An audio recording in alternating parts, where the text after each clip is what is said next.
Gubernur Bali Wayan Koster bertemu dengan Wakil Gubernur DKI Jakarta Rano Karno di Rumah Jabatan Jayasabe, Denpasar, Bali. Menurut Koster, pertemuan ini membahas beberapa topik pertemuan, salah satunya terkait dukungan DKI Jakarta dalam pembangunan MRT di Provinsi Bali.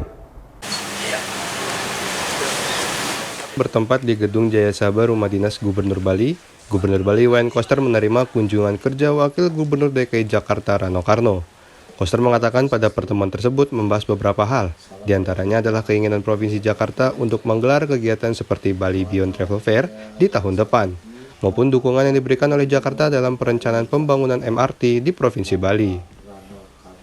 Wakil Gubernur Jakarta Rano Karno mengatakan jika dukungan ini diberikan karena Pemprov Jakarta memiliki pengalaman terkait pembangunan maupun pengelolaan moda transportasi berbasis rel modern. Menurut Bang Dul, pembangunan MRT membutuhkan waktu lama mulai dari perencanaan hingga selesai. Dan khususnya di Bali terdapat tantangannya tersendiri terkait dengan keterbatasan lahan dan istiadat. Kami menawarkan kerjasama teknis melalui MRT Jakarta yang telah kita miliki. Kemudian sudah mempunyai pengalaman membangun dan mengelola sistem MRT. Kemudian kapabilitas dalam aspek perencanaan, pembangunan, pengoperasian, pengelolaan keuangan proyek transportasi berbasis rel. Jadi artinya baru saja MOU itu dilaksanakan. Tentu saja MOU ini mudah-mudahan bisa diwujudkan.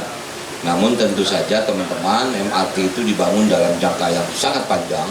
Apalagi spesifik Bali, tentu dengan kekayaan dan kekuatan adatnya, ada bagian-bagian yang tidak bisa dilakukan. Artinya mungkin kita tidak melalui konsep atas, tapi semua bawah.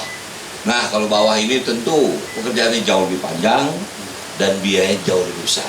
Nah, jadi tapi mudah-mudahan kita bisa cari jalan bagaimana MRT di Bali ini bisa terwujud. Sementara itu, Wayan Koster mengakui jika pengalaman membangun dan mengelola MRT oleh Jakarta dibutuhkan demi realisasi menghadirkan MRT di Bali. Koster juga berharap jika Provinsi Jakarta dapat membantu Bali untuk mendatangkan investor yang dulu membantu proyek MRT Jakarta dalam pembangunan MRT di Bali.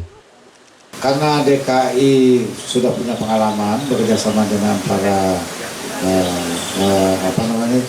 dengan pihak lain, kami tadi dengan Pak Wagub supaya berbagi pengalaman dalam merancang desain untuk mematangkan kembali, dan yang kedua kami berharap Pak Wagub DKI perserodanya dan mitranya itu bersama perserodanya Provinsi Bali bisa menjalankan di Provinsi Bali. Mengingat tantangan dalam pembangunan MRT di Bali yang tinggi, diperkirakan pembangunan MRT di Bali masih membutuhkan waktu. Apalagi rencana pembangunan jalur MRT Bali akan banyak berada di bawah tanah, sehingga membutuhkan investasi dan dukungan dari berbagai pihak.